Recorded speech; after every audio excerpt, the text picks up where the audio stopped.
He was just another homeless man, until a stolen loaf of bread uncovered a buried war record, a life-saving act, and a nation's shame. One courtroom, one photograph, and one forgotten hero would force America to confront the veterans it left behind. Welcome to Wisdom Insights, where every story sparks a lesson, and every lesson lights the path forward. Subscribe now and join a journey of truth, purpose, and powerful insight. The courtroom was buzzing with low murmurs, the air thick with anticipation. No one gave a second glance to the man seated quietly in the back row, dressed in a worn military jacket, his boots caked in years of dust and regret. His face, weathered and sunburned, told the story of someone long forgotten. A name lost to time. A ghost among the living. Walter Grady tugged his tattered coat tighter around his frail frame. It had been years since he'd stepped into a building so clean, so warm. The polished wood, the scent of paper and perfume, it all felt foreign to him now. He had come not to make a statement or cause a stir. He just wanted a warm seat. Maybe a chance to be near people without being looked at like trash. The judge entered. Everyone rose. Walter remained seated. He hadn't the strength, nor the care for formalities. Case 247A, State of New York vs. Matthew Reynolds, the bailiff announced. Walter wasn't here for Matthew Reynolds. He didn't know the man. But the courtroom was open, and it offered him shelter from the cold. The young public defender approached the bench, adjusting her glasses nervously. Her client, a jittery teenager, barely out of high school, stood beside her. Walter watched with passive curiosity, his eyes dull yet observant. The courtroom proceedings drifted into the background like a dull radio hum. His thoughts wandered, to another courtroom, long ago. One where he stood in uniform, straight-backed and proud. A time when his name commanded respect. Before the medals were boxed and forgotten. Before the country he'd bled for let him slip through the cracks. 40 years ago, Walter Grady had been a name spoken with pride in military circles. A U.S. Marine sniper turned Delta Force operative. The kind of man other men followed into hell. He'd served in conflicts the government never officially acknowledged. He had the scars to prove it. He remembered Kandahar, the scorching heat mixing with the metallic stench of blood. He remembered pulling a young corporal out of a flaming Humvee, his own leg shredded by shrapnel. He remembered dragging 4 wounded soldiers across enemy lines for extraction while enemy fire rained like hellfire. For those acts, he was awarded the Medal of Honor. But there'd been no parade. The mission was classified. His name was omitted from the papers. He had the medal, but no recognition. When his tours ended, he returned home, broken in ways no doctor could fix. PTSD wrapped itself around his mind like barbed wire. He drank to quiet the noise. Drank until the medals blurred and his uniform became a memory shoved into a duffel bag. His wife left. His daughter stopped calling. The VA appointments dried up. Jobs came and went. Then just went. The streets became his new post. Back in the courtroom, a voice pierced through the fog of Walter's memories. "Your Honor, if I may," the young public defender was saying, holding up a yellowed folder. "My client is a first-time offender. He's enrolled in night classes. He made a mistake, yes, but he deserves a second chance." Walter blinked, adjusting his seat. Something about her voice was familiar. That quiet intensity. That refusal to back down. The judge, an older woman with tired eyes, sighed. "You make a compelling argument, counselor." Walter leaned forward, trying to get a better look at the young woman. His heart paused. Could it be? 25 years earlier. Walter had watched from a bus station bench as a woman in a gray coat walked away, holding the hand of a little girl. His daughter, Anna. She was 6 then. She had turned to wave once. He never saw her again. He never blamed them. How could he? He wasn't the man they needed anymore.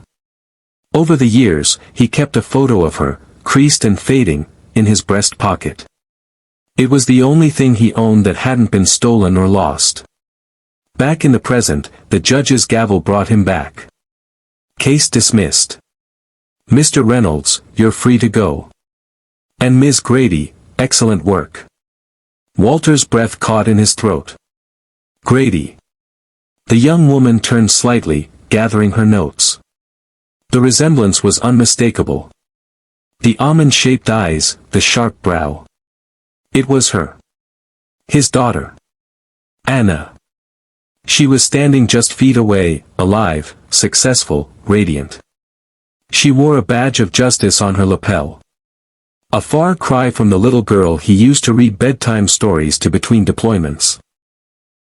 Walter's instincts screamed to rise, to call her name. But what could he say?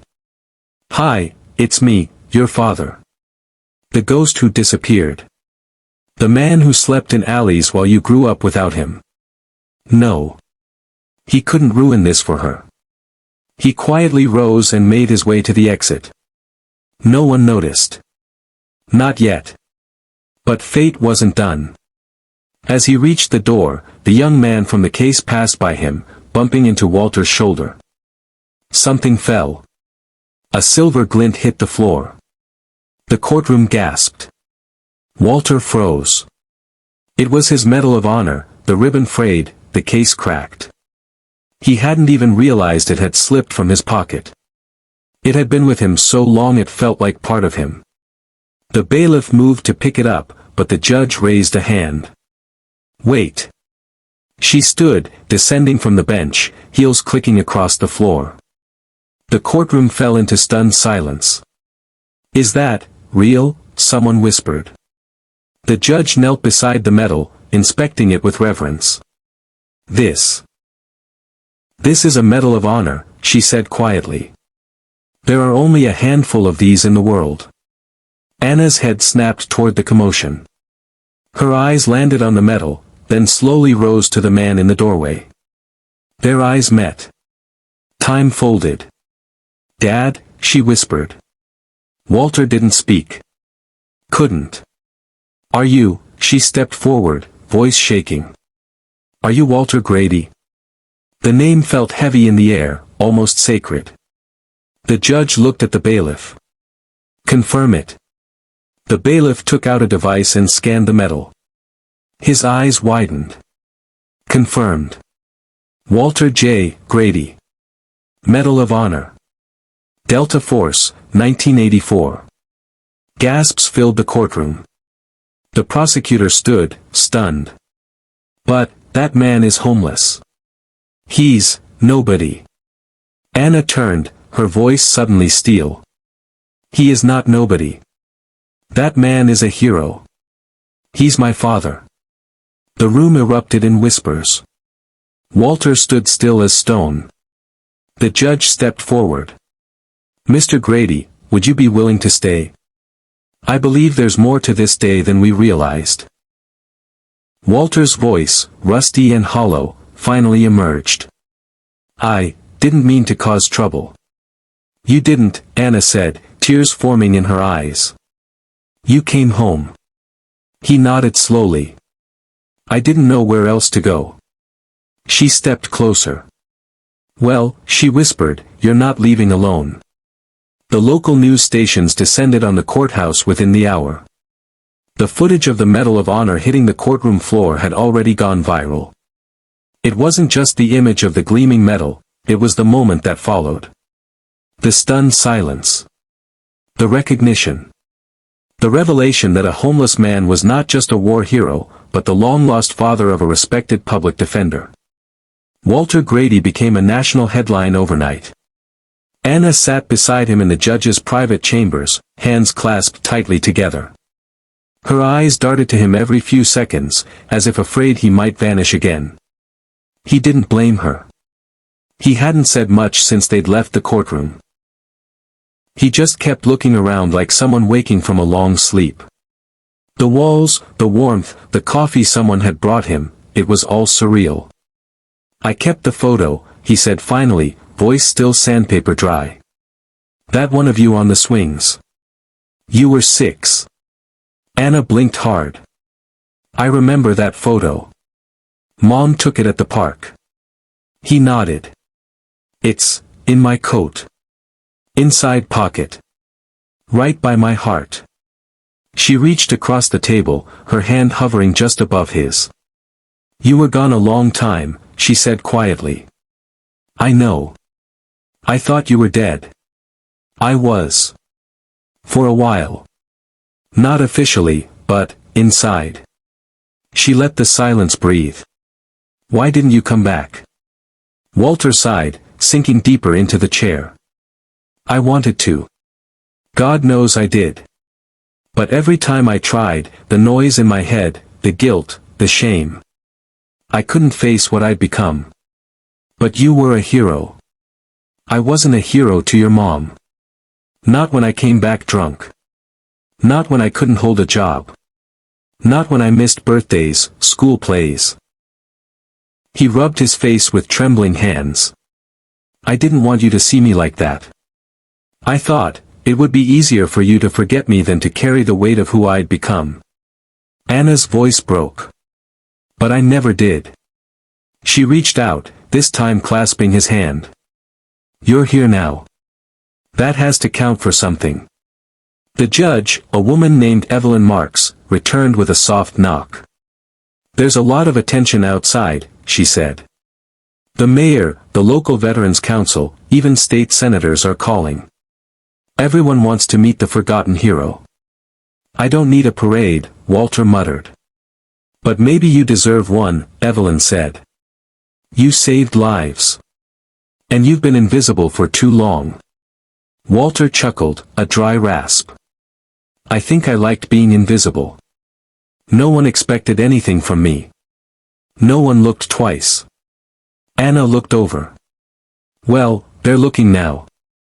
Later that evening, the mayor held an emergency press conference on the steps of City Hall. Walter stood stiffly in a new coat that still smelled like plastic, his old one folded neatly under his arm. His Medal of Honor was pinned back on his chest, gleaming as if it had waited all these years to be seen again.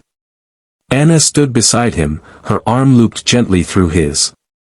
It is with great humility, the mayor said, that we recognize Walter J. Grady, a true American hero, who despite his sacrifice was abandoned by the very systems that should have protected him.